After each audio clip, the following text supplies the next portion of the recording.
Good evening. We will now call the business session of October 20th, 2020 to order at 6:05 p.m. On March 16th, 2020, the governor suspended various provisions of the Open Meetings Act pursuant to his state of disaster authority. The change was effective March 16th, 2020 until further notice or until the state of disaster declaration expires. In accordance with physical distancing guidelines and while providing as much transparency as possible, this meeting will not be open to the public. This meeting is being broadcast live at wccc.tv. The audio is also being recorded. The video and audio recordings will be available to the public. According to the governor and attorney general, statutes that may require face-to-face interaction between members of the public and public officials are suspended, provided, however, that the governmental body offers alternative methods of communication with their public officials. This includes public comment on listed agenda items. In an effort to allow for as much public input as possible, those who wish to submit their written comments on a listed agenda item were asked to submit their comments to the city secretary's office by 11 a.m. today. The city secretary will read into the record the comments submitted for items on the agenda at the appropriate time. Individuals who registered to speak on a public hearing item will be allowed to speak remotely for 3 minutes. I believe we did receive some registrations for comments on public hearings. When the registered speaker is acknowledged, he or she must limit his or her comments to 3 minutes. For any person addressing the council through the use of a translator, the speaking time will be doubled to accommodate the translation service. Now, please join us for the Pledge of Allegiance. I pledge allegiance to the flag of the United States of America and to the republic for which it stands, one nation, under God, indivisible, with liberty and justice for all. Thank you. Our first item of business is to consider and approve the minutes of the October 6th, 2020 meeting. Are there any changes? Seeing none, those will stand approved as presented. We have 4 public hearings tonight. The first is public hearing 2020-742. Peters. Honorable Mayor, members of the council, this is a public hearing to consider a resolution granting a special permit to FWC Hands Across Waco, Inc. For a short-term rental type 2 in R1B zoning district on property described as lot 15, block 6 of the Sweetbriar Gardens Edition, known as 3621 Trice Avenue. By a vote of 11-0, Plan Commission recommended approval of the request based on the following findings. 1, that the proposed use is consistent with the comprehensive plan. 2, the proposed use is compatible with the appropriate and orderly development of the area in which it is located. 3, the proposed use would not be more objectionable to neighboring properties because of traffic congestion, noise, fumes, vibrations, or any other characteristics than any use permitted in the zoning district without the grant of a special exception. And that available community facilities and services, including the road system, providing access to the proposed use are adequate for the proposed use.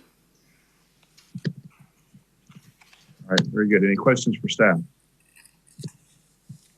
We'll open a public hearing for comments. Esmeralda, did we receive any registrations to speak on this item? No, sir, we did not.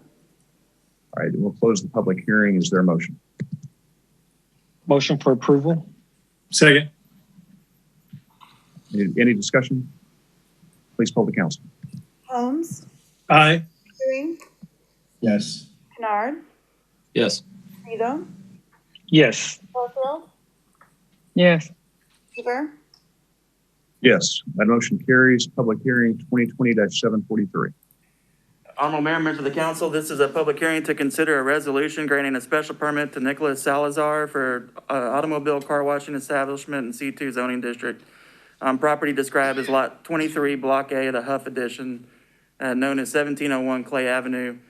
We did receive a request from the applicant to withdraw this application, and staff does recommend approval of the withdrawal. All right, are there any questions for staff? We will open a public hearing on the requested withdrawal. Esmeralda, did we get any registered speakers on this item? No, sir, we did not. All right, we'll close the public hearing on the withdrawal. Is there a motion on the request to withdraw? I'll move approval on the request to withdraw. I'll second. Second. Okay. Any discussion? Please poll the council. Holmes? Aye. Ewing? Yes. Kennard? Yes. Vito? Yes. Barfield? Yes. Weaver? Yes. The motion to withdraw carries. We'll turn to public hearing 2020-744. Honorable Mayor, members of the council, this is a public hearing to consider an ordinance of the city of Waco, Texas, providing that the comprehensive plan be amended to change the land use designation from mixed-use flex to medium-density residential office flex on property described as lots 5, 6, 7, 8A, 8B, 9, and 10, Block 101, University Heights Edition, and lots 5, 6, and 7, Block 101, Farwell Heights Edition, known as 1815, 1817, and 1827 Proctor Avenue, and 2309 through 11 North 19th Street, and 1818, 1822, and 1826 Herring Avenue, providing that the Code of Ordinances of the City of Waco be amended by revising Section 28-247 and Chapter 28 zoning of said code, providing that the zoning map shall be changed so that certain property described above shall be changed from C2 to R2 district classification, providing for penalties, providing a severability clause, and finding and determining that the meeting in which this ordinance is passed is open to the public as required by law. By a vote of 11-0, Plan Commission recommended approval of the land use designation change based on the following findings. 1, the public infrastructure is adequate to provide for zoning districts allowed in the proposed medium density residential office flex land use designation. And 2, there is a medium density residential office flex land use designation in the vicinity of subject properties. Plan Commission also recommended approval of the zone change based on the following findings. 1, the proposed zoning is keeping with the land use component of the comprehensive plan is revised. 2, the properties meet all the size and width requirements for R2 zoning. 3, the public infrastructure is adequate to provide for uses allowed in R2 zoning.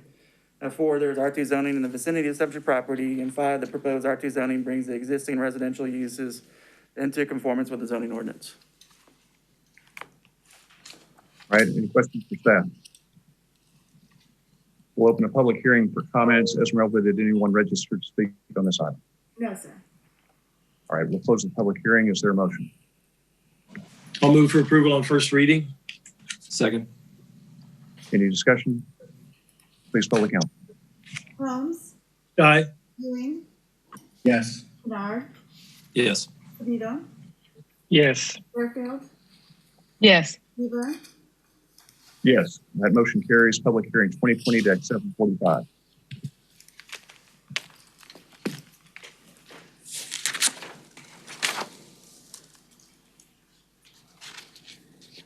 Good evening, Honorable Mayor and Council. This is a public hearing on the ordinance of the City of Waco, Texas, amending Chapter 26, Utilities of the Code of Ordinances of the City of Waco, Texas, by adding a new Article 10 entitled Municipal Drainage Utility System, providing for definitions, making required findings, establishing a municipal drainage utility system, adopting Subchapter C of Chapter 552 of the Texas Local Government Code, declaring the drainage of the city to be a public utility, establishing the service area, establishing a drainage utility fee, providing for categories of drainage utility rates, providing for billing of drainage utility fee and penalties and remedies for non-payment, creating a drainage utility fund, providing for administration of the Article 10, providing for an appeal and hearing process, providing for exemption, providing for no waiver of immunity, providing that the city may issue drainage revenue bonds,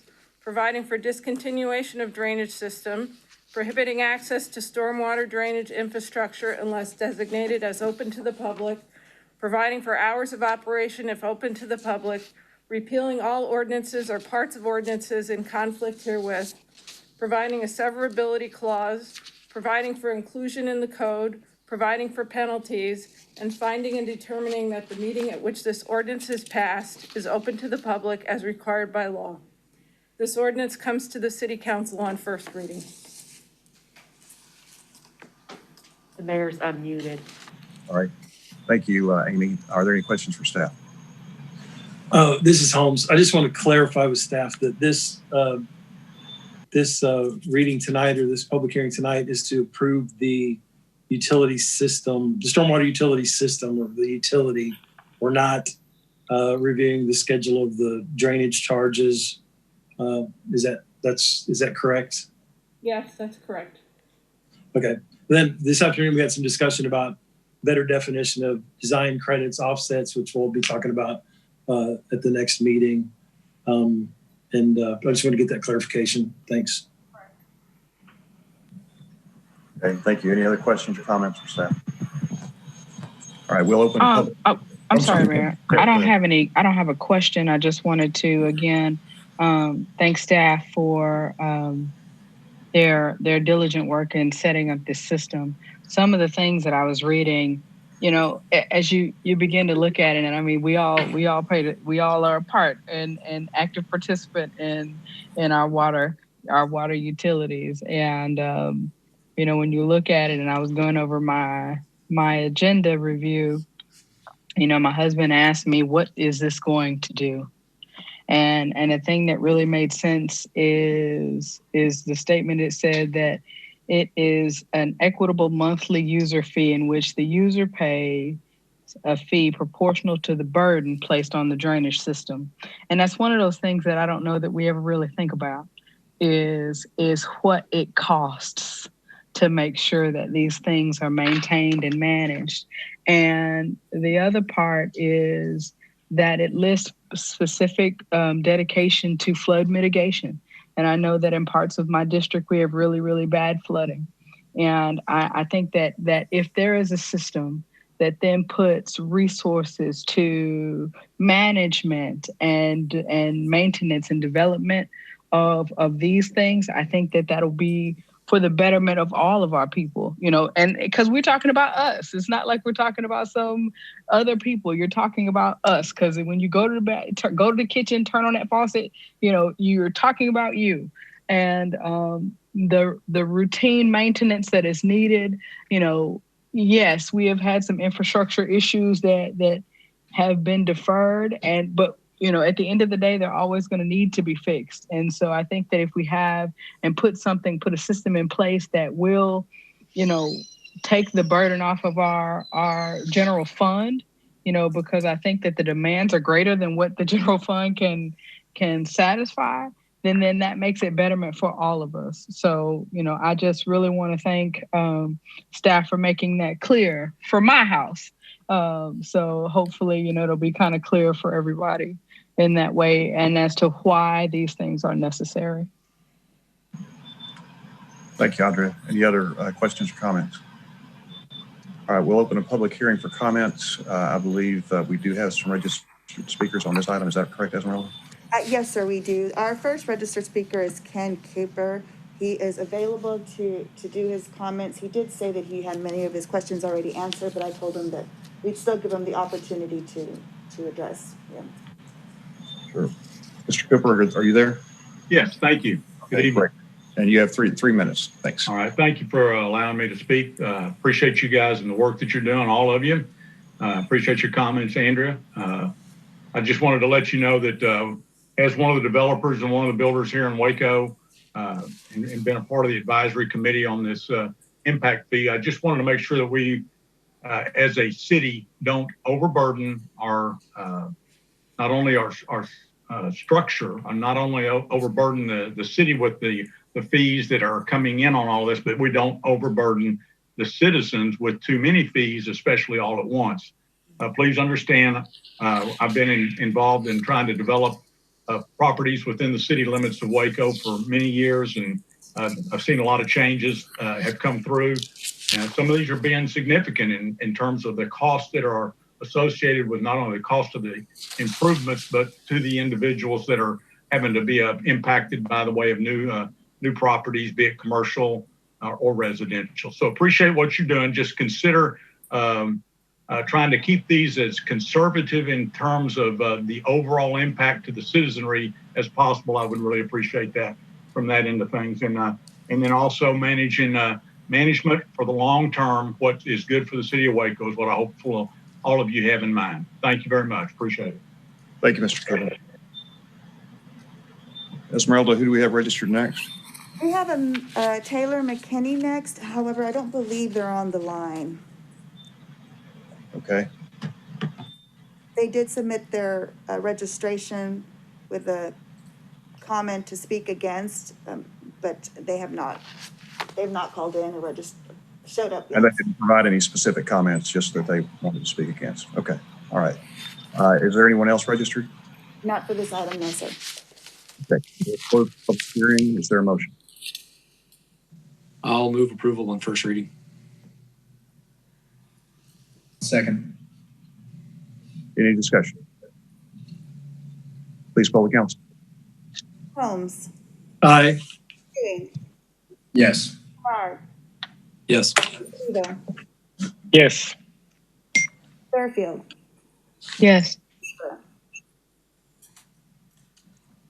Yes, that motion carries. We'll now move to the consent agenda. The consent agenda tonight consists of resolutions 2020-746 through 2020-751. Is there a motion on the consent agenda?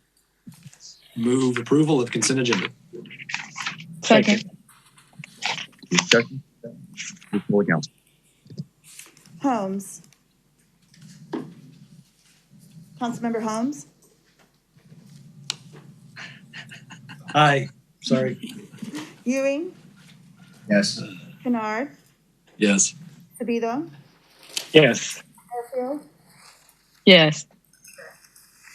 Yes, that motion carries. We have two ordinances tonight. The first is 2020-762.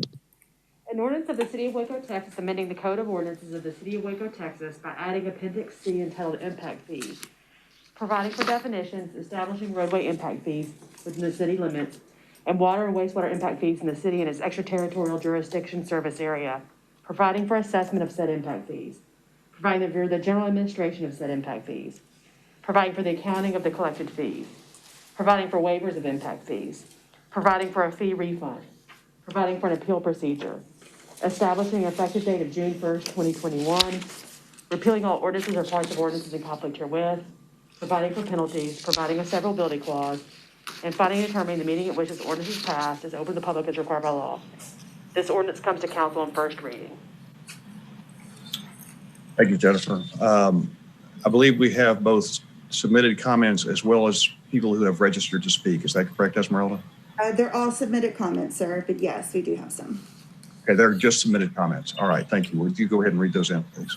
Yes, the first comment is from Mr. Cooper, Ken Cooper, and he states, I have been a member of the Capital Improvement Advisory Committee, and I'd like to thank you for allowing us to represent the stakeholders in this process. I would like to affirm our decision to approve the land use assumptions and the impact fee calculations as proposed by the committee and city staff.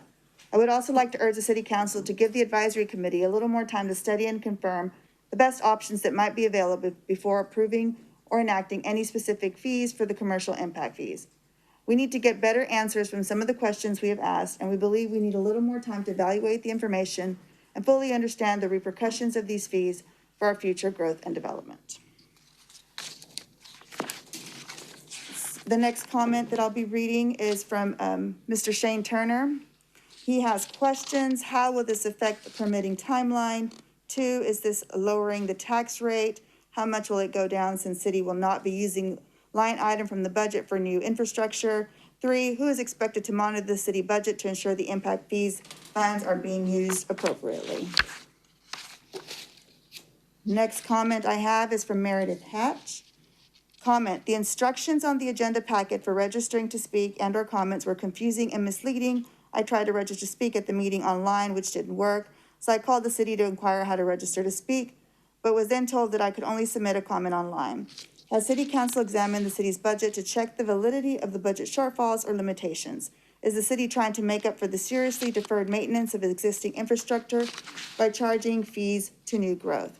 Has the City Council considered the cyclical nature of housing construction, which makes impact fees an unreliable revenue source? Has the city considered any of the alternatives to impact fees? Has the city considered raising taxes as an alternative?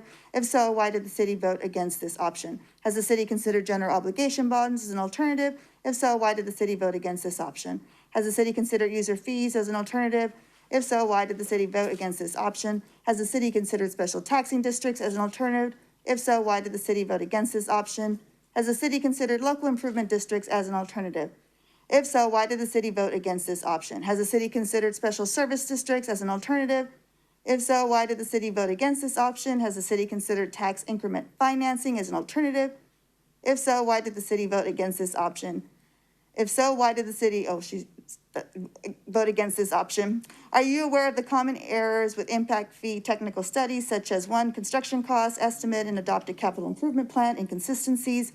current levels of service not properly documented or supplied, funding offsets ignored or improperly applied, inflated land and building cost estimates, math errors, correcting existing deficiencies, impact fee alternatives not considered. The next comment I have is from Jonathan Garza. What is the rush to push these items through while under COVID restrictions? I feel we've not had an adequate time with the information regarding impact fees. The city ordinance was not posted to the city website until after the public hearing, and we've had less than a week to review the ordinance. It would be helpful as a developer if we had the calculator that's supposed to provide it by Frizzy Nichols to understand the fees better, but it's my understanding that it won't be provided until after the vote in late December. It seems that due to COVID, we've had minimal opportunities to meet in person and express our concerns. I feel it would be helpful for the development community to understand the fees before a vote would suggest to table the vote until the correct information can be provided. And Mayor and Council, those are all the comments I have. All right, thank you, Esmeralda. Is there a motion on this item? I'll move approval on first reading. Second. Okay, any discussion? Yeah, I'm going to be taking a position of friendly opposition on this one. I'm a supporter of the impact fee as a revenue source, and I appreciate all the work the staff has done on this and in the process. But I feel like the structure has a lot of the elements that we're looking for in it, with exemptions and phase-ins, et cetera. But I haven't liked the idea of not having a better idea on the total revenue scale, which we still don't know, and then how this fee structure, based on actual history, what does that generate? And I don't think anybody can answer that question. And I'm still fuzzy on the review and the role of the Capital Improvements Advisory Committee going forward. I know it seems like there is a semi-annual reporting package, I understand, and what the process is to tweak these fees going forward. I just need to get a better understanding of that, and I'll try to get that handled before the next before the second reading at the next meeting. Any other discussion? Yes, sir. I'm really torn with this decision. I understand that impact fees need to happen, and I understand that we are there with the residential side. I do think there are a lot of questions on the commercial side and how it will impact our growth for the future. I do appreciate the work that staff has done and all of our partners that have taken a stance. One thing that I will request is that we revisit this. Should the motion pass, that we revisit this in the year from now to making sure that nothing is, we're not losing any business or any potential business coming into our city. And so I just want to be very cognizant of that. I also understand the need for impact fees. I will be requesting that we just review this in the future and just make sure that we are fully understanding everything that's taking place. I'll just say that, I think that given the accommodation in the proposal for not only where and how we assess them, but the implementation timeline for doing that, I think that provides plenty of runway to assess the impact of that in passing these, both residential and commercial.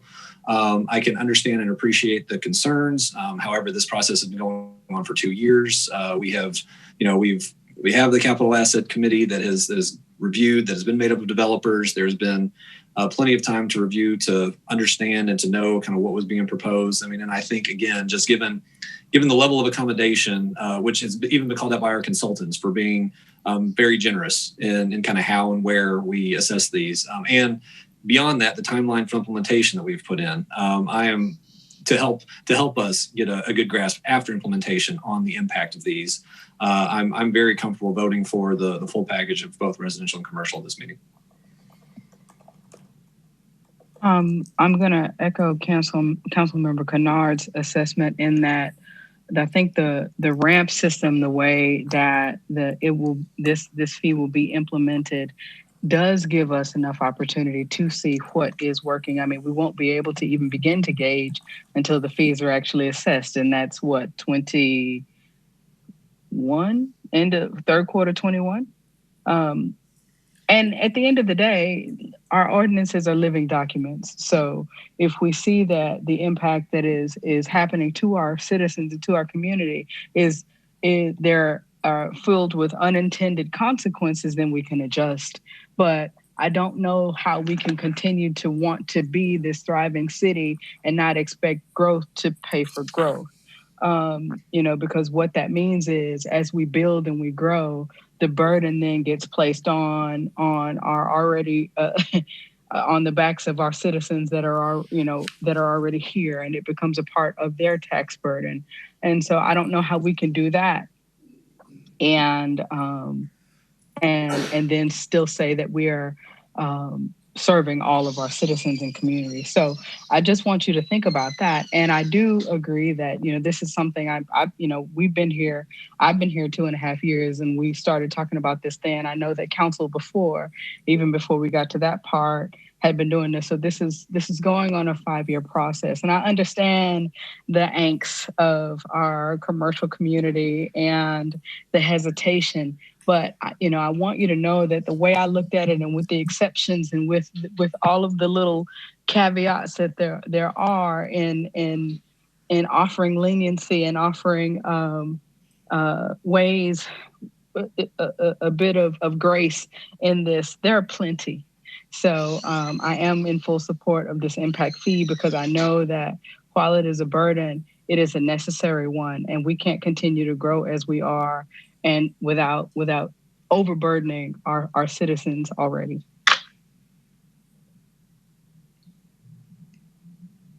I have a point of clarification. Is it to be understood that the recommendation from the Capital Improvement Committee is to move forward with residential currently stated as is today and push the implementation of commercial until December 2021? Has that not been? Okay. My understanding of this is that regardless of when implementation is set, today is when we vote on if it's going to happen or not. Is that correct? That is correct. So even if we push the implementation of it, it will still happen at that point, and we still have the opportunity to amend any ordinance as we see fit. Should the calculator come online and it just everything blows up in our faces with this, and it looks like we're not going to get the income we expected, or people are burdened unfairly. In that instance, if we're voting for it today and the only difference is the date of implementation, and we still have to amend the ordinance regardless of that, then I don't see an issue with moving forward, being nimble, being flexible, and being willing to work for the betterment of our community and make sure that we're not hurting our citizens or losing out on business as we are, going through this process for the first time and learning the pros and cons of it. And I think it's also important to stress that regardless of amending the ordinance itself, the budget line item each year is reviewed annually.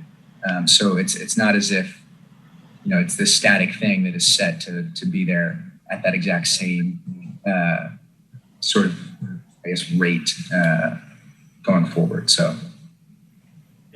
Yep. This is Holmes again, if I can interject. The CIAC was not only talking about delaying the implementation of the fee, they were talking about getting another 6 months or so to review the commercial fee, was the recommendation to council and staff. And this is my understanding, and I'll work on this over the next couple of weeks, it's not a simple process to change the impact fee structure.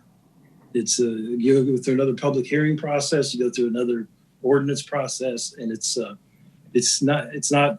like the stormwater fee that we were talking about earlier.